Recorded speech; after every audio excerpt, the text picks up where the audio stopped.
할렐루야. 할렐루야. 네. 우리 대림절 두 번째 주간 수요 찬양 예배 하나님께 영광 돌리기 위해서 주님의 보좌 앞에 나오신 여러분들 주님의 이름으로 환영합니다. 이제 다 함께 묵상하며 기도하겠습니다.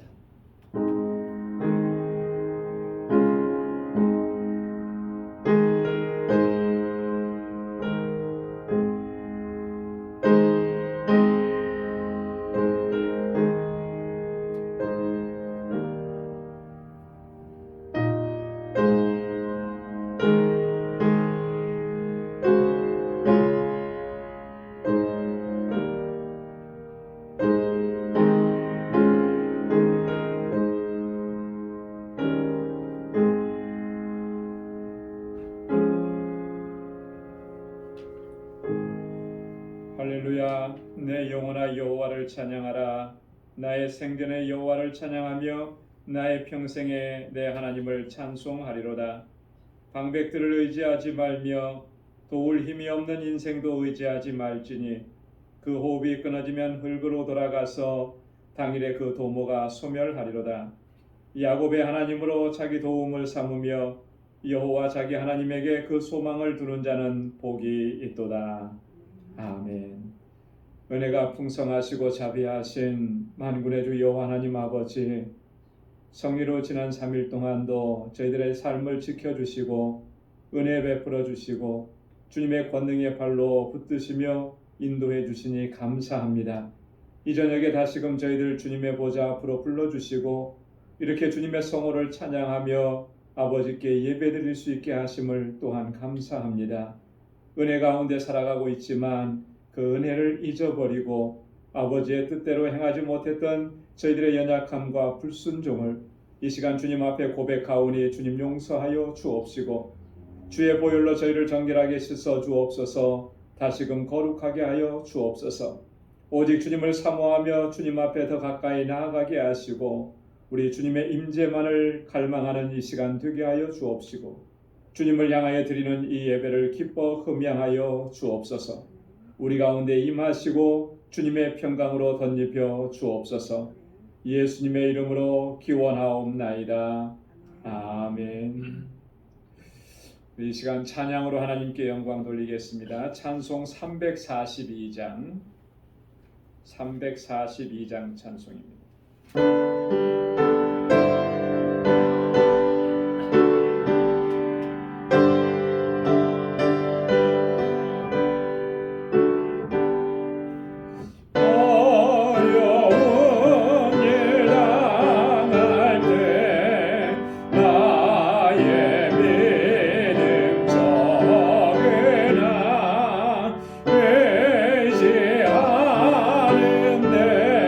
주님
어떠한 어려운 일을 만난다 할지라도 주님만 의지하면 승리의 삶을 살게 될 줄로 믿습니다. 434장 나의 갈 길 다가도록 함께 찬양하겠습니다.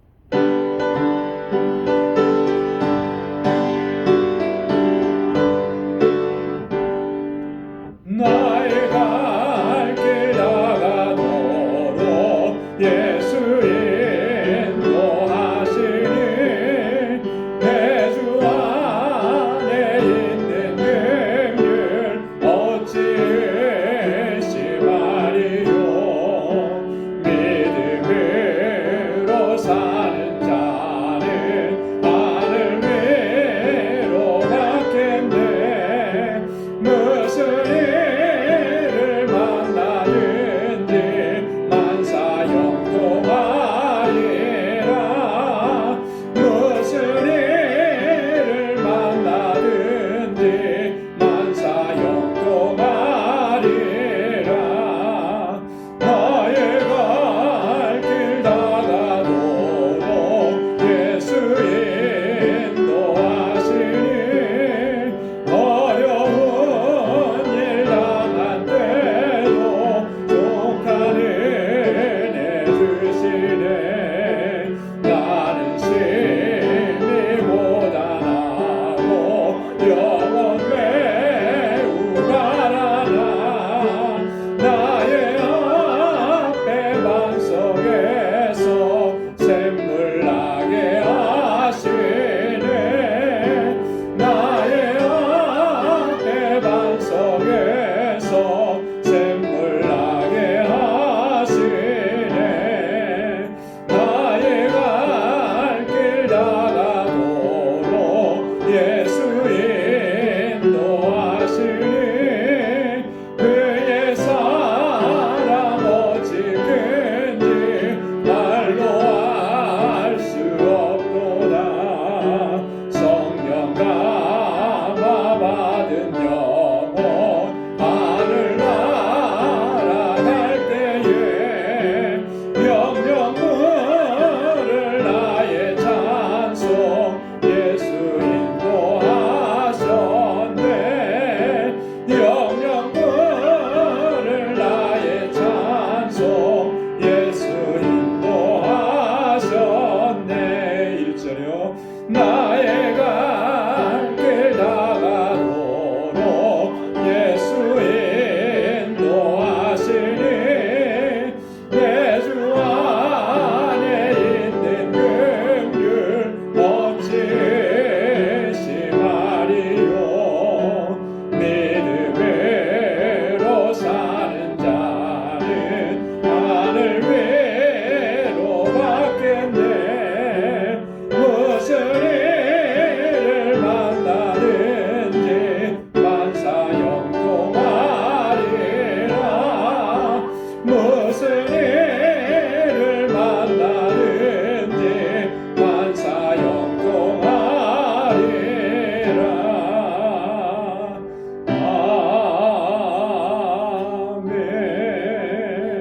아멘. 믿음으로 사는 자는 하늘 위로 받겠네. 그렇습니다. 우리가 믿음으로 살아갈 때 하나님께서 우리에게 허락해 주시는 위로를 경험하게 될 줄로 믿습니다. 512장 한 장 더 하겠습니다. 내 주 되신 주를 참 사랑하고. 512장입니다.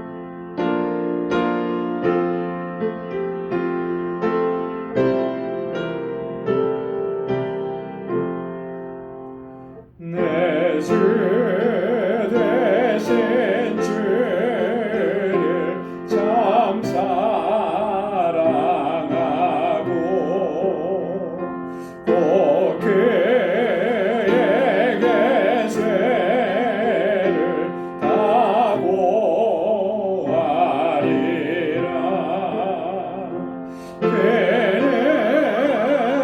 은혜를 주신 내 예수시니 이전보다 더욱 사랑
이전보다 더욱 주님을 더욱더 사랑하는 우리 모두가 되길 소망합니다. 우리 이 시간 다 같이 통성으로 함께 기도하겠습니다. 주님만 사랑하고 주님만 의지하고 주님께 우리의 모든 것을 다 드리며 살아갈 수 있도록 우리를 인도해 주옵소서. 이 시간 하나님께서 세워주신 우리 방주교회를 든든하게 지켜주셔서 주님 사명 잘 감당하게 하옵소서. 세워주신 주님의 일꾼들을 위해서, 이곳에서 자라난 어린 심령들과 학생들, 청년들을 위해서, 또 저들을 위해서 애쓰는 우리 교사들과 우리 전도사님을 위해서, 우리에게 주신 이 선교적 사명을 위해서, 우리 사랑하는 지체들을 위해서, 특별히 육신적인 고통과 경제적인 어려움 속에 있는 우리 사랑하는 지체들 하나님께서 만져주시고 치료하시고 회복시켜달라고 함께 기도하고, 이 시간 주님 앞에 가지고 나온 우리의 기도 제목들과 우리 선교사님들을 위해서 다 같이 통성으로 함께 기도하겠습니다. 은혜가 풍성하신 아버지, 주님의 은혜와 사랑을 감사합니다. 오 하나님 아버지, 이 시간 주님 앞에 이렇게 나와 주님을 경배하고 찬양하며 부르짖게 하시고 간구하게 하시고, 아버지 하나님 주님 앞에 엎드릴 수 있도록 은혜 베풀어 주시니 감사합니다. 은혜가 아니면 살아갈 수가 없습니다. 우리가 얼마나 연약하고 어리석고 우둔한 존재인 것을 날마다 우리의 삶을 통해서 뼈저리게 경험합니다. 오 하나님 아버지, 주님 우리의 손을 붙잡아 주시고 주의 능력을 덧입혀 주시고 성령께서 항상 우리를 인도하여 주셔서 아버지의 뜻에 합당하게 믿음의 길로 걷게 하시고 바른 길로 걸어갈 수 있게 하시고, 하나님께서 기뻐하시는 길을 걸어가기에 부족한 것들을 인도하여 주옵소서. 마음을 다하고 힘을 다하고 뜻을 다하여 주님 사랑하며 주님을 섬기며 아버지 하나님 이 세상 가운데 하나님의 뜻하신 일들을 증거하며 살아갈 수 있는 우리 모두가 되도록 역사하여 주시옵소서. 오 하나님 아버지, 이 시간 주님 앞에 간절히 간구하고 기도하는 것은 아버지께서 세워주신 우리 방주재단을 아버지 지금까지도 선한 역사 이루시며 이끌어주심을 감사합니다. 오 하나님 아버지, 믿음의 역사와 사랑의 수고와 소망의 인내로 소문난 교회가 되게 하시고 구원의 방주로 세우셨사오니 하나님 영원 구원의 이 귀한 사명을 잘 감당할 수 있도록 역사하여 주옵소서. 하나님께서 택하신 영혼들 주님 앞으로 인도하고, 그래서 이 전이 정말 하나님께서 찾으시는 영혼들로 날마다 채워지고 아버지 하나님 구원의 기쁨과 감격 속에서 하나님을 예배할 수 있도록 하나님 인도하여 주시옵소서. 세워주신 하나님의 귀한 주의 일꾼들 한 사람 한 사람 주께서 능력의 장중에 붙들어 주시고 아버지 큰 믿음을 다하시며 성령으로 충만하게 하셔서 주님 앞에 헌신하고 충성을 다할 때 하나님 기뻐 받아주시고 아버지 하나님 아름다운 열매가 풍성하게 맺혀지도록 역사하여 주옵소서. 하나님 아버지, 이곳에서 자라는 어린 심령들과 학생들과 청년들 주께서 붙잡아 주시기를 원합니다. 정말 하나님 마음을 다해서 하나님 경외하는 귀한 믿음의 아들과 딸들이 되게 하소서. 이 세대를 이끌어 나가는 하나님의 신실한 일꾼들이 다 되게 하시고, 저희를 위해서 수고하고 애쓰는 모든 교사들과 우리 청소하님 위에 능력과 권능으로 함께하여 주옵소서. 우리 사랑하는 지체들을 위해서 기도합니다. 아버지 하나님, 주의 연약함 때문에 고통 중에 주님 앞에 부르짖습니다. 주님의 손으로 만져주시고 치료하여 주옵소서. 경제적인 어려움으로 직장의 문제로 하나님 주님 앞에 엎드려 기도합니다. 아버지, 이스라엘 백성들에게 만나와 메추라기를 먹이시며 광야를 건너게 하셨던 그 은혜를 오늘 우리에게도 허락하여 주옵시고 저들에게 하나님께서 주시는 풍성한 은혜로 채워주시옵소서. 영혼 구원을 위해서 아버지, 우리 가족의 구원을 위해서 날마다 눈물로 기도하는 사랑하는 주의 종들의 눈물을 기억하여 주시사 구원의 놀라운 역사를 허락하여 주시옵고, 오 하나님 아버지, 우리 사랑하는 자녀들이 정말 믿음 안에서 잘 자라도록 은혜 베풀어 주시옵소서. 우리 사랑하는 성도들에게 허락해 주신 믿음의 기업들을 든든하게 지켜주시고, 오 하나님 아버지, 저희들이 속해 있는 곳에서 하나님 주의 영광 높이 드러내는 믿음의 귀한 용사들이 되게 하시고 복의 근원된 삶을 살아가도록 인도하여 주옵소서. 세계 곳곳에 나가서 주의 복음을 증거하는 우리 사랑하는 선교사님들 눈동자와 같이 지켜주시고 아버지, 저의 모든 필요를 채우시사 부족함이 없게 하여 주옵소서. 우리 알라메다 방주교회 주님께서 세워주셨고 아버지 하나님, 이 교회를 통하여서 하나님 놀라운 역사 이루실 줄 믿습니다. 아버지 하나님, 저희들 함께 기도하게 하시고 아버지 하나님, 그곳에서 사역하는 모든 사역자들 위에 능력과 권능으로 함께하여 주옵시고, 우리 정득수 선교사님 주님께서 강건하게 붙잡아 주시옵소서. 사랑하는 종들이 오늘 이 시간 주님 앞에 나와서 간절히 마음의 소원을 아뢰고 기도하오니 아버지 하나님, 그 기도마다 응답하여 주시고 매일매일의 삶이 주님의 역사하심을 경험하는 삶이 되게 하시고 주님을 증거하는 삶을 살아갈 수 있도록 인도하여 주시옵소서. 오늘도 주님 말씀을 사모하여 이 자리에 서사오니 우리의 마음밭을 옥토와 같게 하시고 하나님의 귀하신 말씀으로 들려주시며 주님 앞에 새롭게 결단하는 은혜의 시간이 되도록 주님 역사하여 주시옵소서. 주님 함께하여 주실 줄로 믿습니다. 감사합니다. 모든 영광 주님 앞에 올려드립니다. 예수님의 이름으로 간절히 기도드리옵나이다. 아멘. 우리의 간절한 기도 하나님 들으시고 또 귀한 역사 응답 허락해 주실 줄로 믿습니다. 오늘 묵상할 하나님의 말씀입니다.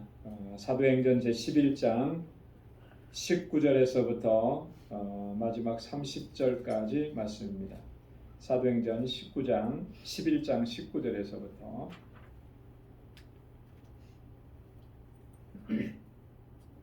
한 절씩 교독하도록 하겠습니다. 19절부터 보겠습니다. 그때 스데반의 일로 일어난 환란을 인하여 흩어진 자들이 베니게와 구브로와 안디옥까지 이르러 도를 유대인에게만 전하는데 그중에 구브로와 구레네 몇 사람이 안디옥에 이르러 유다인에게도 말하여 주 예수를 전파하니 주의 손이 그들과 함께 하심에 수다한 사람이 믿고 주께 돌아오더라. 예루살렘 교회가 이 사람들의 소문을 듣고 바나바를 안디옥까지 보내니 저가 이르러 하나님의 은혜를 보고 기뻐하여 모든 사람에게 굳은 마음으로 주께 붙어 있으라 권하니 바나바는 착한 사람이요 성령과 믿음이 충만한 자라 이에 큰 무리가 주께 도하더라.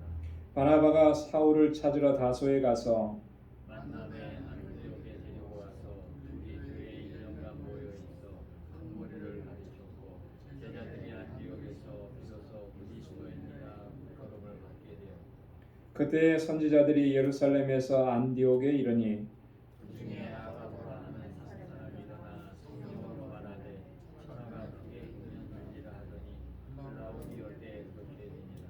제자들이 각각 그 힘대로 유대에 사는 형제들에게 부조를 보내기로 작정하고 이를 실행하여 바나바와 사울의 손으로 장녀들에게 보냅니다. 아멘. 할렐루야. 네. 우리가 지난 시간에는 베드로가 예루살렘 교회에 올라가서 이 고넬료의 집안에 역사하셨던 하나님의 역사 이런 것들을 증거하고 그리고 이 예루살렘 교회가 이제 이방인들에게도 복음이 전해지고 하나님께서 이방인들에게 구원의 문을 열어주셨다라고 하는 것을 인정하게 되었다라고 하는 그런 말씀을 우리가 함께 나눴습니다. 오늘 함께 봉독한 이 본문의 말씀은 이 안디옥 교회에 관한 내용입니다. 안디옥 교회가 어떻게 설립되어졌는지, 어떻게 세워지게 되어졌는지 그 과정들, 그리고 그 안디옥 교회가 세워지는 과정 속에서 어떤 사람들이 이렇게 쓰임 받았고 어떤 역사들이 이루어졌는지 이런 것들이 이제 등장을 하고요. 그리고 후반부에 가면 이 안디옥 교회가 그 예루살렘 교회 그 형제들을 위해서 부조하고 그들을 돕는 이런 일들을 행하는 것을 본문이 기록을 하고 있습니다. 그래서 오늘 이 시간에는 이 두 가지 내용을 좀 이렇게 살펴보면서 오늘 우리가 신앙생활하면서 또 우리 교회가 또 어떠한 교회가 되어야 되겠는가, 우리가 어떻게 하나님을 섬기고 또 어떻게 하나님 앞에 서야 할 것인가, 이런 부분들을 좀 같이 생각해보는 시간을 갖기를 원합니다. 자, 먼저 전반부인 19절부터 26절까지는 이 안디옥 교회의 설립 과정, 안디옥 교회가 세워져가는 그런 과정을 좀 자세하게 기록을 해놓고 있습니다. 먼저 19절부터 21절까지 보면은 오늘 본문이 뭐라고 얘기하고 있냐면 스데반의 순교와 또 그 박해로 인해서 흩어진 사람들이 어디까지 갔냐면 안디옥에까지 갔다. 그 안디옥에까지 가서 거기에서 복음을 증거했다라고.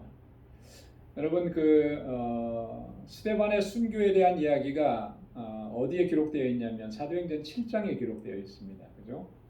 스데반이 순교하는 것을 기점으로 해서 예루살렘에는 대대적인 박해가 일어났습니다. 엄청난 핍박이 있었어요. 초대 예루살렘 교회가 급성장하고 크게 부흥하고 있었는데 그 가운데 이런 어떤 큰 핍박과 환란이 있었던 거죠. 그래서 예루살렘 교회 성도들이 거기에 그대로 있을 수가 없었던 겁니다. 평범하게 예배를 드릴 수가 없어. 모이면은 잡아다가 뭐 핍박하고 박해하고 환난을 가하고 그러니까 견딜 수가 없게 된 거죠. 그래서 이제 흩어지게 됩니다. 흩어지게 되는데 우리가 사도행전 8장에서 말씀을 좀 잠시 나눴죠. 흩어져서 어디로 갔느냐? 흩어지면서 이분들이 뭐 했느냐? 그냥 흩어지면서 무서워서 두려워서 떨고 숨었냐면 그렇지 않았다라고 하는 거예요. 흩어지면서도 그들이 가는 곳곳마다 거기에서 예수 그리스도의 복음을 증거했다라고. 8장에 보면 사마리아 지역에까지 가서 복음을 증거하는 역사가 있었습니다. 근데 누가 그렇게 했죠? 누가 사마리아 지역에까지 가서 복음을 전했죠? 빌립이 그랬어요. 그죠? 빌립은 누구냐면 초대 예루살렘 교회에 7 집사를 선택했는데 그 7 집사 중에 한 사람이 바로 빌립이라고 하는 거예요. 이 빌립이 사마리아 지역에까지 가서 거기서 복음을 전했는데 놀라운 성령의 역사가 일어났죠. 사마리아 지역에 있는 사람들이 많은 사람들이 예수 그리스도를 영접하고 또 은혜를 체험한 거예요. 그래서 예루살렘 교회 이 지도자들이 그 모습을 보고 바울과 요한을 베드로와 요한을 사마리아 지역에까지 파송을 하게 되죠. 그래서 베드로가 안수할 때마다 많은 사람들이 성령의 충만함을 경험하게 되는 그런 역사들이 있었다라고 하는 거죠. 그래서 오늘 본문의 말씀도 보면 이 사도행전 8장에 있는 그런 내용과 거의 유사한 흡사한 그러한 현상이 지금 어디에서 나타나느냐면 안디옥에서 나타나고 있다라고 하는 것입니다. 여기 보면 흩어진 자들이라 이렇게 표현했습니다. 이 흩어진 사람들이 가면서 복음을 증거한 거죠. 이 사람들은 주로 어떤 사람들이었냐면 헬라파 유대인들이었다라고 하는 거예요. 그 유대인들에 의해서 예루살렘 교회가 핍박을 받을 때 주로 헬라파 유대인들이 핍박을 굉장히 많이 받았어요. 그래서 그들이 원래 예루살렘 이스라엘 지경 밖에서 살던 사람들이었기 때문에 글로 이렇게 흩어질 수밖에 없었다라고 합니다. 사도들과 히브리파 유대인들은 그래도 예루살렘에 남아 있을 수가 있었습니다. 그러나 헬라파 유대인들은 예루살렘을 떠날 수밖에 없었다라고. 자, 그런데 이분들이 다니면서 복음을 전하는데 처음에는 누구에게만 전했냐면 유대인들에게만 전했다라고 기록합니다. 유대인들에게만. 아무래도 전혀 낯선 이방인들에게 복음을 증거하는 것은 사실 쉬운 일은 아니었겠죠. 그래서 이제 유대인들에게만 전했는데, 자, 그런데 구브로 출신 또 구레네 출신들은 헬라 사람들에게도 이방인들에게도 예수 그리스도를 증거했다라고. 구브로라고 하는 지역은 여러분 어떤 지역인지 혹시 기억이 나세요? 사이프러스라고 섬이에요. 섬. 지중해 동북쪽에 동북부 지역에 위치하고 있는 섬이고 굉장히 중요한 역할을 했던. 그리고 사도 바울이 이 구브로를 선교의 어떤 중요한 지점으로 생각했던 그런 지역이 바로 이 구브로라고 하는 지역이고, 위치상으로 보면은 안디옥 또 다소 길리기아 지방 이런 지방과 이렇게 마주보고 있는 그런 지역입니다. 여러분 구브로 출신의 유명한 사람이 한 사람이 있죠. 누굽니까? 혹시 기억나세요? 구브로 지역 출신. 오늘 본문에 등장하는 사람. 바나바가 바로 이 구브로 지역 출신이죠. 우리 사도행전 4장에 보면 거기에 처음 이 바나바라고 하는 바나바가 등장을 하는데 거기에 보면 그렇게 기록을 하고 있습니다. 이 바나바는 이 구브로 지역 출신이고 레위 족속이고, 이 바나바의 원래 이름은 뭐였었습니까? 시몬이라는 이름을 가지고 있었죠. 요셉이라고 하는 이름을 가지고 있어요. 바나바는 요셉이요. 그 요셉이었는데 이 사도들이 바나바의 모습을 보면서 상당히 이렇게 마음이 좋았던 것 같아요. 흡족했던 것 같습니다. 감동도 됐던 것 같아요. 그래서 바나바라고 하는 이름을 붙여줬습니다. 바나바라고 하는 이름의 뜻은 권위자라고 하는 뜻입니다. 권면하고 위로하는, 위로의 아들이라고 하는 그런 뜻을 가지고. 자, 그리고 구레네 출신들이 와서 또 예수를 헬라인에게 전했다 그랬는데, 구레네는 여러분, 구레네 출신의 인물이 성경에 등장하는 사람이 한 사람 있죠? 누구가 있습니까? 구레네 시몬이, 그죠? 구레네 시몬은 어떤 일을 했습니까? 구레네 시몬은 예수님의 십자가를 대신 지고 갔던 사람이 바로 구레네 시몬이. 아프리카 북부 지역에 위치한 그런 지역인데, 이 구레네 시몬도 역시 디아스포라 유대인입니다. 그래서 예루살렘에 올라왔다가 예수님이 십자가 지고 가는 그런 모습을 보고 있는 중에 로마 병정들에 의해서 강제로 예수님의 십자가를 대신 지게 되었던 거죠. 근데 이 사건이 구레네 시몬의 가족에 놀라운 역사를 일으킨 거예요. 그죠? 그의 온 가족이 예수 믿고 구원받는 은혜를 입게 된 것입니다. 그래서 성경에 보면 구레네 시몬, 그의 아내, 그리고 그의 두 아들 알렉산더와 루포라고 하는 아주 초대교회에 있어서 굉장히 중요한 역할들을 감당했던 일꾼들로 이렇게 세움을 입었던 것을 볼 수가 있습니다. 자, 이렇게 구브로와 구레네 사람들이 와서 헬라 사람들에게도 복음을 전합니다. 많은 사람들이 예수를 영접하게 돼. 이때부터 본격적으로 이방인들에게 복음이 전해지기 시작했다라고 하는 것입니다. 22절에 보면은 하나님의 역사하심으로 수많은 사람들이 예수 믿고 주님께로 돌아왔다 이렇게 기록을 하고 있죠. 이때 하나님의 손이 역사하셨다. 하나님의 손이. 여러분, 하나님의 손이라고 하는 것은 하나님의 능력을 나타내는 거예요. 그죠? 하나님의 능력. 하나님의 능력이라고 하는 구약적인 표현이 하나님의 손이다. 여러분, 하나님의 손에 의해서 이와 같이 놀라운 역사가 일어났다라고 하는 것, 수다한 사람들이 예수 믿고 구원받게 되었다라고 하는 이것이 의미하는 바가 뭐겠습니까? 이 내용이 의미하는 바는 이런 거예요. 복음이 전파되고 교회가 세워지고 또 교회가 성장해 나가는 이 모든 것들에는 전적으로 하나님의 능력과 역사하심으로 말미암은 것이다. 이것을 얘기해 줍니다. 여러분, 우리가 종종 그렇게 생각하는 경우들이 있죠. 우리가 참 열심히 해서, 우리가 수고해서, 우리가 애써서 최선을 다해서 교회가 이렇게 성장하고 부흥했다. 물론 그거 틀린 말은 아닌데요. 맞는 말인데 그게 전부가 아니라는 거예요. 그죠? 정말 중요한 핵심적인 요소, 가장 근본적으로 중요한 것은 뭐냐면, 우리가 비록 그렇게 열심히 노력하고 힘썼다 할지라도 그 역사를 이루신 분은 하나님이시라고 하는 뜻입니다. 하나님이시라고 하는. 여러분, 우리가 복음을 받아들이고 복음을 믿게 되고 예수 그리스도를 믿게 되는 거, 우리가 전도를 잘해서 설명을 잘해서 이렇게 이론적인 것도 잘 설명하고 이렇게 해서 설득시켜서 그렇게 예수 믿게 되었을까요? 아마 그래서 예수 믿게 된다고 하면은요, 우리가 나가서 정말 복음 전하는 것이 상당히 두려울 것 같아요. 그렇지 않겠습니까?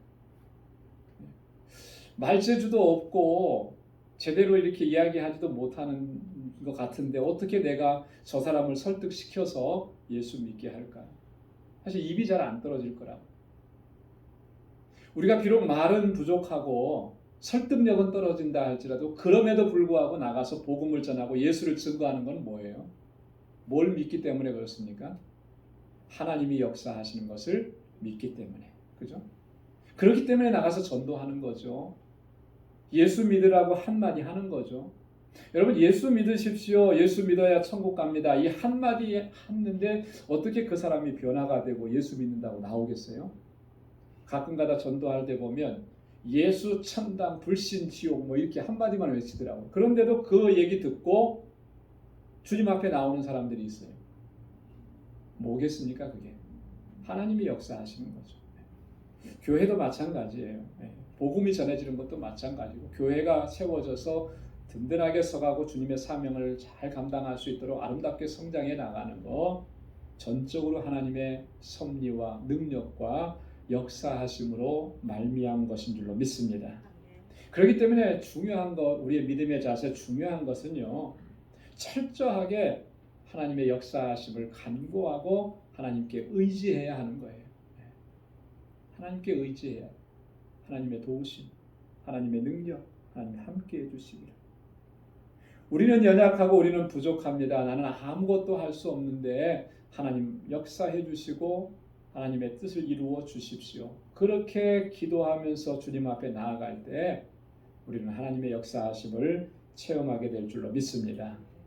자, 이렇게 구브로 사람들이, 구레네 사람들이 와서 헬라 사람들에게, 이 안디옥에 있는 이방 사람들에게 예수를 전하니까 이 놀라운 역사가 일어났고 그곳에 교회가 세워졌게 돼요. 그래서 22절부터 24절에 보니까 예루살렘 교회가 이 소식을 듣고 누구를 파송하느냐면 바나바를 파송하는 거예요.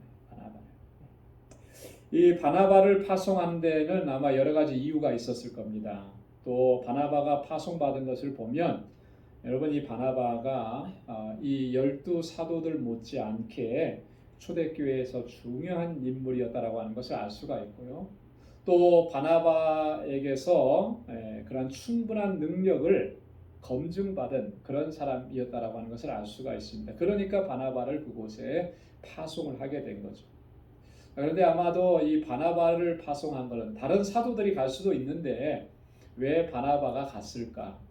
사마리아 지역에는 누가 갔다 그랬어요? 빌립이 가서 복음을 전했고 교회가 세워질 때 베드로와 요한이 갔잖아요. 분명히 사도들이 갔단 말이에요. 물론 이 사마리아 지역보다 훨씬 먼 지역이긴 하죠. 안디옥이라고 하는 것이. 사도들이 충분히 갈 수 있을 텐데 왜 바나바가 갔을까? 아마도 바나바의 출신 때문에 그랬어요. 그죠? 바나바가 어디 출신이라 그랬습니까? 구브로 출신이라 그랬죠. 이 안디옥 지역에 복음을 전해준 사람들이 누구라 그랬습니까? 구브로 출신 사람들이라 그랬어요. 자, 그러니까 아무래도 동양 사람들이고 이 바나바도 디아스포라 유대인이었고 그래서 이 바나바를 보내는 것이 좋겠다 해서 이제 바나바를 파송을 하게 된 겁니다. 바나바가 이 안디옥에 와서 보니까 정말 놀라지 않을 수가 없는 거예요. 하나님께서 얼마나 귀한 은혜를 베풀어 주셨는지를 그 두 눈으로 목격을 하게 된 것입니다. 그래서 하나님의 은혜를 보고 기뻐했다 그랬습니다. 기뻐했어요. 그리고 이 안디옥 교회 성도들 다 사실은 이제 막 예수 믿은 초신자들이잖아요. 그죠? 이제 막 예수 그리스도를 영접했던 사람들. 그래서 그들을 향해서 굳은 마음으로 주께 붙어 있으라고 이렇게 권고하고, 여러분 지금 바나바가 목도하고 있는 하나님의 은혜라고 하는 것은 어떤 은혜를 얘기하는 거겠습니까? 사람들이 많이 모이게 된 그런 은혜를 얘기하겠어요? 그런 건 아니죠.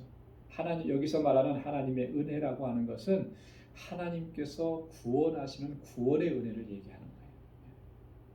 이방 사람들도 하나님께서 구원해 주셔서 하나님의 자녀로 삼으신 이 놀라운 역사를 보고 기쁨으로 충만해졌다라고.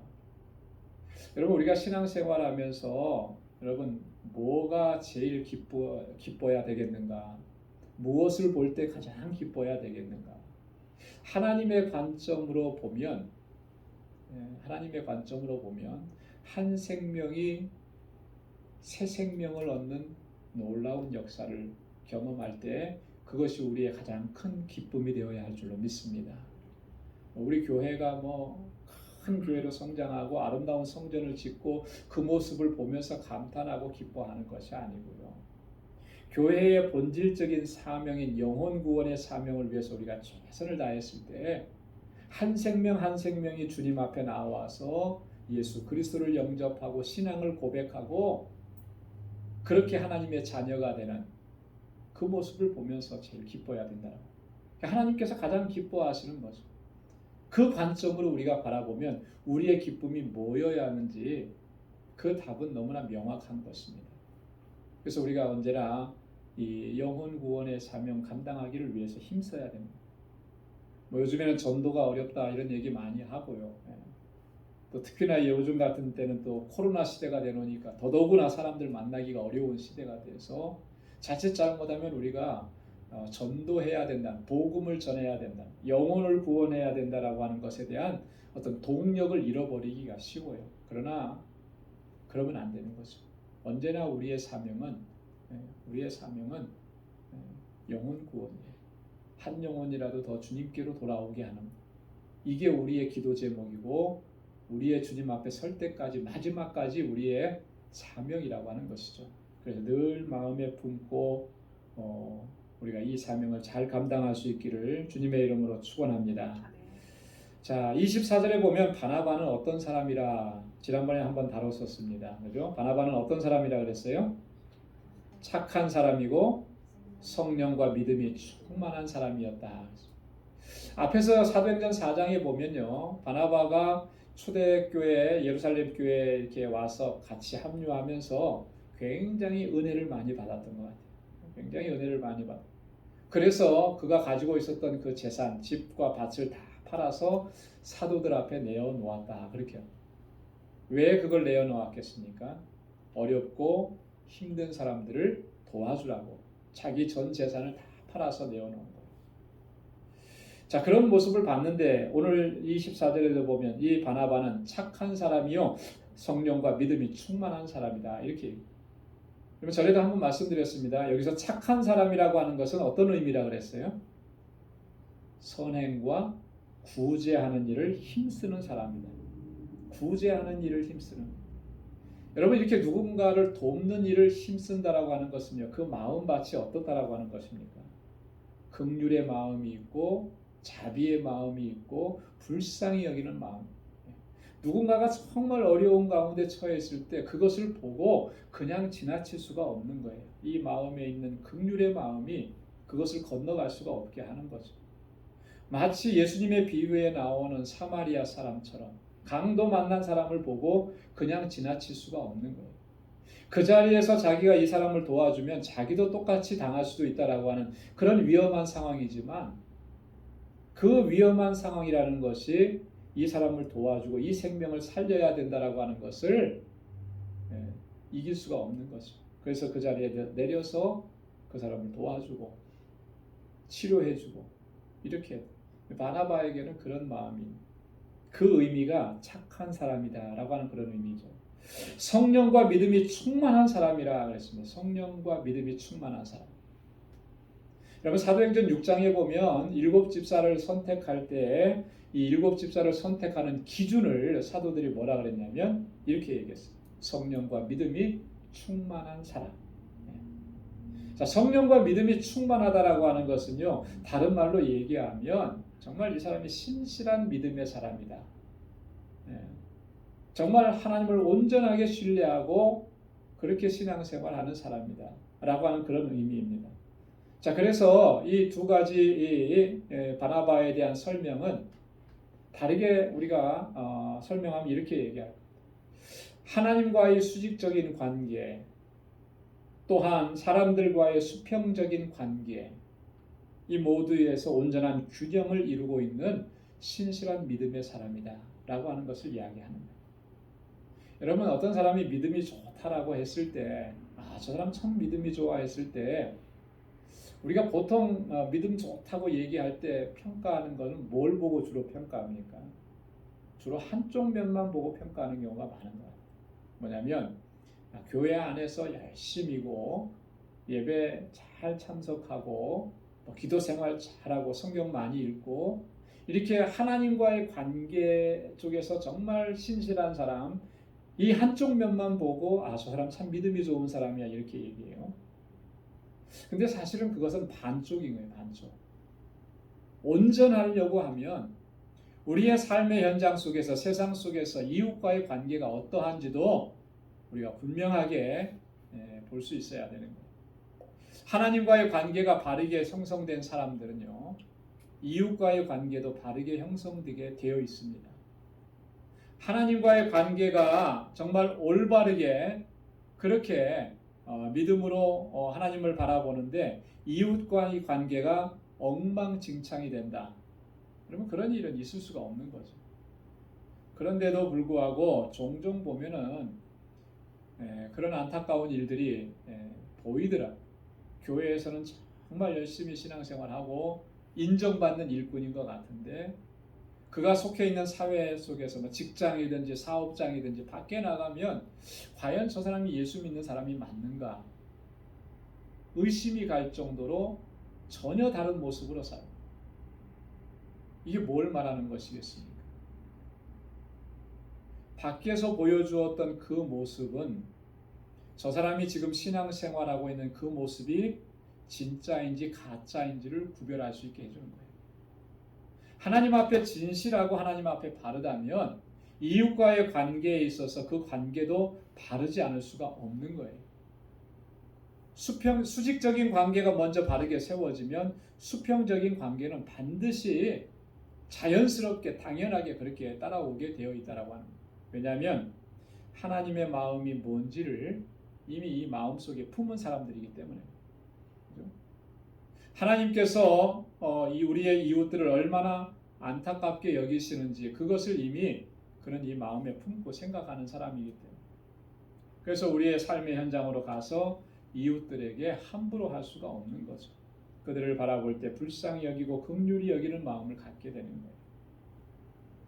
저와 여러분들이 오늘 바나바와 같이 착한 사람이요 또 성령과 믿음이 충만한 사람이 될 수 있기를 주님의 이름으로 축원합니다. 자, 이렇게 바나바로 인해서 24절에 보면 이 안디옥 교회가 더 부흥하고 더 아름답게 성장하는 거예요. 큰 무리가 죽게 더하더라. 하나님께서는 이렇게 신실한 믿음의 사람을 통해서 하나님의 역사를 이루어 가시는 줄로 믿습니다. 오늘 25절과 26절에 보면 바나바가 또 놀라운 일을 하나 해요. 그게 뭐냐면 바울을 불러오는 것입니다. 아직까지 이때까지는 바울이 사울이라고 불렸죠. 사울을 불러와요. 사울이 지금 어디에 있냐면 다소에 머물고 있습니다. 다소는 사울의 출신지예요. 출신지. 지금 사울이 다소까지 이렇게 일종의 피신해 와서 여기에서 머물고 있었습니다. 왜냐하면 사도행전 9장 29절과 30절에 보면 사울이 회심하고 난 후에 예루살렘으로 올라갔잖아요. 거기서 예수 그리스도를 증거하는데 자 그렇게 되니까 유대인들이 사울을 죽이려고 했어요. 그래서 제자들이 사울을 피신시킨 겁니다. 그래서 가이사랴로 데리고 와서 다소까지 보내서 안전한 지옥에 피신시켜요. 사울이 거기에 머물고 있는 것을 알고 지금 바나바가 사울을 찾아간 그리고 사울을 안디옥으로 데리고 옵니다.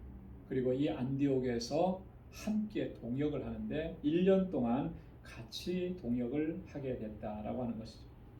여러분 이 바나바는 앞에서 설명했던 것처럼 착한 사람이요 성령과 믿음이 충만한 사람이었다. 이런 특징 외에 또 하나 바나바에게서 발견할 수 있는 가장 큰 특징이 뭐냐면 바나바는 사람을 귀하게 여기는 사람이에요. 사람을 귀하게 여기는. 사람을 귀하게 여겨서 그 사람을 격려하고 세워주고 함께 사역하는 일을 가장 중요하게 생각한 사람이 바로 바나바였다. 그래서 우리가 이 새신자 등록하고 그러면 그 사람을 교회에 잘 정착시키기까지 사람들을 훈련시켜서 그런 역할을 하게 하는 그런 시스템을 바나바 사역이라 이렇게 이름을 붙이기도 하곤 합니다. 바나바가 사역했던 바나바의 특징을 따서 우리 교회 안에서 이제 그렇게 제도화 시켰던 그런 훈련들이죠. 바나바는 이런 사람이었어요. 이게 얼마나 중요한가. 여러분 이 모든 사역은 결국 누구를 통해서 이루어지느냐 하면 사람을 통해서 이루어지는 겁니다. 그죠? 교회 안에 모든 사역들이 사람의 손이 안 가는 사역이 있나요? 여러분들의 손이 안 가는 사역이 있나요? 다 사람의 손이 가는 거죠.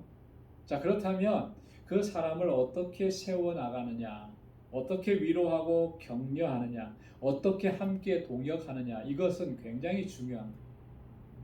혼자 사역하는 거 아니거든요. 모든 사역은요, 함께 하는 것입니다. 동역하는 거예요. 독불장군으로는 하나님께서 맡겨주신 일들을 감당할 수가 없어요. 그런 능력을 주시지도 않았고 아무리 능력이 좋은 사람이라고 할지라도 그렇게 할 수가 없는 것이 하나님께서 우리에게 주신 사역이라고 하는 것이죠. 그렇기 때문에 이 바나바가 가지고 있는 이런 중심을 우리도 갖고 있는 것이 너무나 중요하다. 바나바가 지금 바울을 데려다가 함께 1년 동안 동역을 합니다. 그만큼 사람을 중요하게 여겼기 때문에, 그리고 그가 겸비한 사람이, 겸손한 사람이었다라고 하는 것을 오늘도 이 사건을 통해서 알 수가 있는 거죠. 좀 마음이 높아진 사람들 같으면 어떻게 했겠어요? 바울을 불러오려고 생각 안 하죠. 자기 혼자서 여기서 이 사역을 하고 거기서 일어나는 그런 성과들로 스스로가 자기 혼자 영광을 차지하려고 이렇게 생각을 많이 할 겁니다. 근데 바나바에게는 그러고 싶은 마음이 하나도 없었다라고 하는 것이죠. 주님의 일을 바나바와 같은 심정으로 우리가 모두가 감당한다면 교회 안에는요 어떤 갈등도 없어질 것 같아요. 그죠? 갈등도 없어지고 또 아름답게 성장해 나가는 그런 귀한 모습이 나타나게 될 줄로 믿습니다. 자, 그래서 이 바나바와 바울이 이곳에 와서 함께 동역하니까 26절에 보니까 비로소 거기에서 그리스도인이라는 일컬음을 받게 되었다라고 기록하고 있습니다. 그리스도인이라고 하는 말은 그리스도께 속한 사람들이다라는 그런 뜻이죠. 소속을 얘기합니다. 성경에 보면은 신약 성경에는 3번 정도 그리스도인이라고 하는 표현이 나옵니다. 사도행전 26장 28절, 베드로전서 4장 16절에 한간에는 이 그리스도인이라고 하는 칭호가 이 경멸적인 칭호였다 이렇게 얘기하기도 합니다. 물론 그렇기도 했을 거예요. 그리스도인이라고 하는 사람들의 존재가 당시에 뭐 유력한 그런 어떤 사회 지도층이나 이런 사람들이 볼 때는 그런 의미를 가지고 얘기했을 수도 있는데, 그러나 당시 사회 분위기로 보면 이게 뭐 어떤 경멸적인 그런 의미라기보다는 단순히 저 사람들이 그리스도를 추종하는 사람들이구나라고 하는 의미를 담고서 그리스도인이라고 이렇게 호칭을 했다라고 하는 거죠. 그 당시의 상황에는 어떤 추종하는 사람들이 있고 그 무리가 있으면 추종하는 사람들의 이름을 따라서 이 사람들, 이 무리는 그런 사람들이다 이렇게 불러주는 그런 관습들이 있었다라고 하는 거죠. 오늘날에도 그런 관습들이 있죠. 우리 주변에서 그런 얘기들 종종 하잖아요, 그죠? 뭐 무슨 사모, 뭐 박사모, 뭐 노사모 이렇게 하죠. 그 뭐냐면 노사모 그러면 노무현 대통령을 사랑하는 사람들의 모임. 거기에 이름을 붙여주는 거예요. 이런 것처럼 그리스도인이라고 붙였을 때, 저 사람들은 그리스도를 추종하는 사람들이다 라고 하는 그런 의미를 담아서 이렇게 불렀다라고 하는. 자, 그랬을 때 우리가 한번 좀 생각을 해봐야 돼요. 그리스도인 하면은 그리스도를 추종하는 사람들이라 그랬는데, 오늘 우리들을 가리켜서도 그리스도인이라고 그렇게 칭하는데 정말 우리는 그리스도를 추종하고 있느냐? 온전하게 그리스도를 따르고 있느냐? 예수님께서는 제자들에게 그렇게 말씀하셨습니다. 너희가 나를 따르려거든 어떻게 하고 따르라 그랬습니까?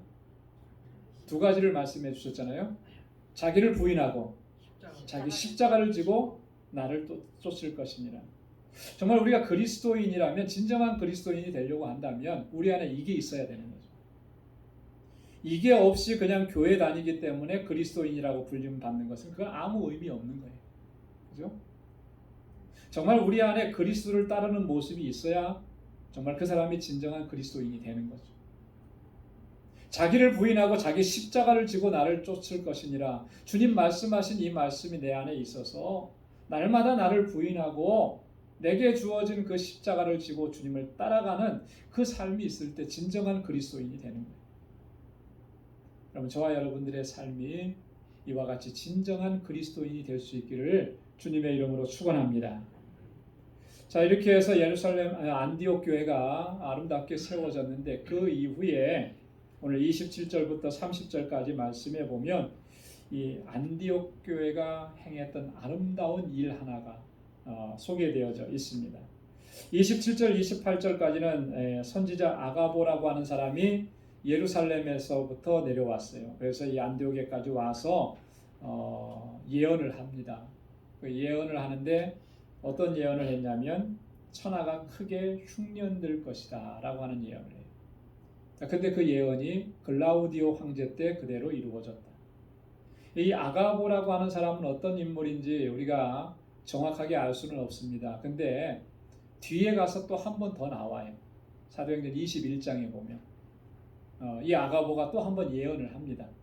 그때 그 예언은 어떤 예언이냐면 사도 바울이 예루살렘으로 올라가게 되면 유대인들에게 결박당하게 될 것이다 라고 하는 것을 예언을 하게 되죠. 그 예언이 또 그대로 성취되는 것을 볼 수가 있습니다.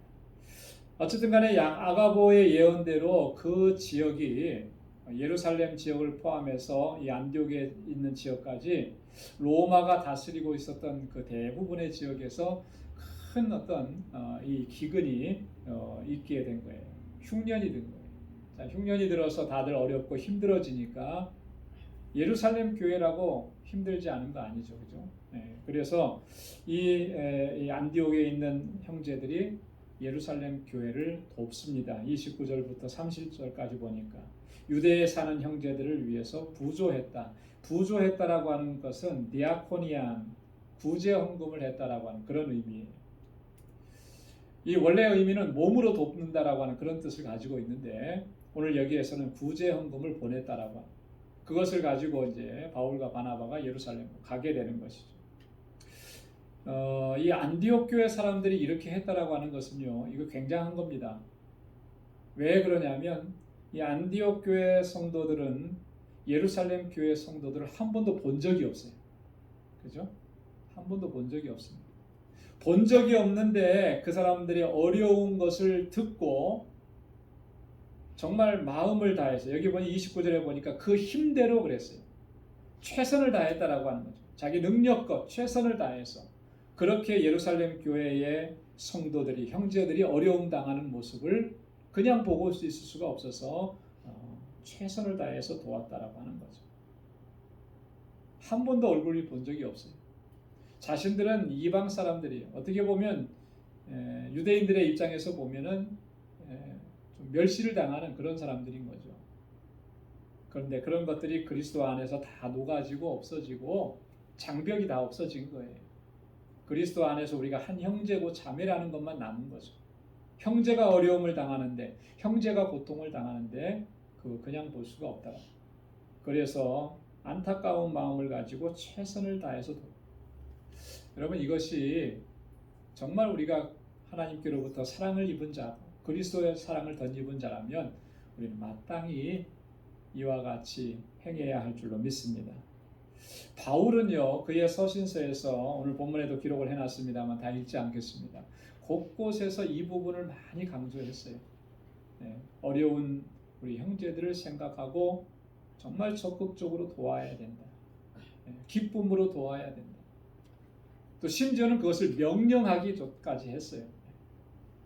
바울이 선교하면서도 단지 복음만 전한 게 아니고 어려운 형편에 있고 곤란한 형편에 있는 사람들을 실제적으로 도와주는 이 일들도 직접 행하기도 하고 성도들에게 그것을 가르치기도 하고 그렇게 행하라고 명하기도 했다. 여러분, 우리가 은혜 받았다고 참 하나님의 축복입니다라고 많이 얘기를 하는데 그 고백을 할 수 있는 것 정말 중요하고 좋아요. 참 귀한 것입니다.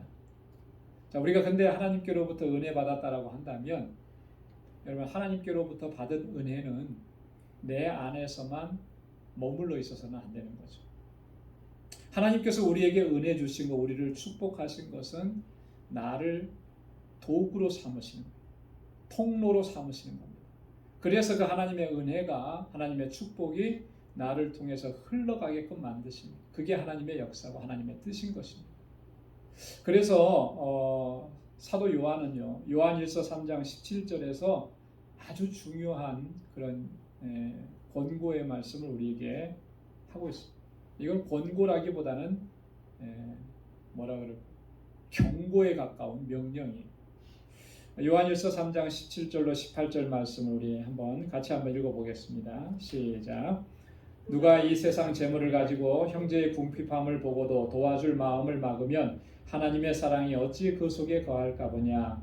자녀들아, 우리가 말과 혀로만 사랑하지 말고 오직 행함과 진실함으로 하자. 아멘. 하나님께서 우리에게 재물을 허락해 주셨는데 형제의 궁핍함을 보고도 내 마음이 움직이지 않는다. 도와줄 마음을 막는다. 그게 뭐라 그랬어요? 그러면 어찌 그 사람의 마음 속에 하나님의 사랑이 거하는 것이겠느냐. 말과 혀로만 하지 말고 오직 행함과 진실함으로 하자. 이 안디옥 교회 성도들은요, 진짜 초신자들이잖아요. 그죠? 이제 막 신앙생활 한 사람들이잖아요. 그런데 그 안에 하나님의 사랑과 하나님의 은혜에 대한 체험이 있으니까 누가 뭐라고 한 것도 아니고 누가 가르쳐 준 것도 아닌데 이렇게 하는 거예요. 그 안에서 역사하시는 성령의 역사가 그렇게 이끌어 간다라고 하는 것이죠. 하나님의 사랑이 우리 안에 있으면 주님의 그 긍휼의 마음이 우리 안에 전해지는 것이고, 그 마음을 가지고 우리의 이웃과 형제와 자매를 돌아보고 또 살피고 또 섬기고 그렇게 나아가는 것은 너무나 당연한 것이라. 오늘 이 본문의 말씀을 통해서 우리가 다시 한번 배우게 되는 것입니다. 우리 바나바를 통해서 우리가 어떤 사람이 되어야 할 것인가. 바나바는 착한 사람이고 성령과 믿음이 충만한 사람이었다. 저와 여러분들이 정말 그런 사람이 되기를 소망합니다. 바나바는 사람을 귀하게 여기고 사람을 세우기를 위해서 힘썼고 함께 동역하는 사람이었다. 우리 공동체 안에서 우리 모두가 그렇게 서로를 섬기고 세워주고 함께 동역하면서 우리를 향하신 하나님의 뜻을 잘 이루어갈 수 있는 저와 여러분들이 다 될 수 있기를 주님의 이름으로 축원합니다. 기도하겠습니다. 하나님 아버지, 참 고맙고 감사합니다. 오늘 이 저녁에 저희들 이렇게 주님 앞에 예배드리며 또 하나님 오늘 귀한 말씀을 통해서 우리로 하여금 깨닫게 하시고 새롭게 결단할 수 있도록 은혜 주셔서 감사합니다. 나를 향하신 그 하나님의 사랑, 그 은혜에 대해서 우리가 늘 감격하며 주님 앞에 고백하는데 이것이 고백으로만 끝나지 않도록 도와주시고 그 사랑이 동력이 되어서 하나님께서 우리에게 명하시고 뜻하신 일들을 온전히 감당할 수 있도록 역사하여 주옵소서. 우리의 주변, 우리의 이웃, 우리의 형제와 자매를 돌아볼 수 있게 하시고 그 사랑과 그 은혜를 함께 나눌 수 있는 믿음의 권속들이 다 되게 하여 주옵소서. 우리 방주의 모든 믿음의 권속들이 서로를 사랑하고 서로를 위해서 기도하고 서로를 섬기며 하나님께서 주신 사명 잘 감당하여 주님께 영광 돌리는 우리 모든 지체들이 되게 하여 주옵소서. 우리 사랑하는 성도들의 가정마다 주의 평강을 더하시고 저희의 행하는 모든 일에 주의 복과 은혜를 더하여 주시고 언제나 어느 곳에서나 주님의 증인으로 살아가기에 부족함이 없도록 도와주시며 오늘 이 곤고한 때를 잘 이겨나갈 수 있는 믿음의 사람들로 세워 주옵소서. 이제는 우리 주 예수 그리스도의 무한하신 은혜와 하나님 아버지의 크고 놀라우신 사랑과 성령의 위로 교통 충만하심의 역사가 바나바와 같이 믿음과 성령이 충만하고 정말 하나님께서 인정하시는 그런 믿음의 사람이 되기로 결단하는 방주의 모든 믿음의 권속들 또 저들의 가정, 직장, 생업의 터전, 학업 위에 이제로부터 영원까지 함께 하시기를 간절히 축원하옵나이다. 아멘.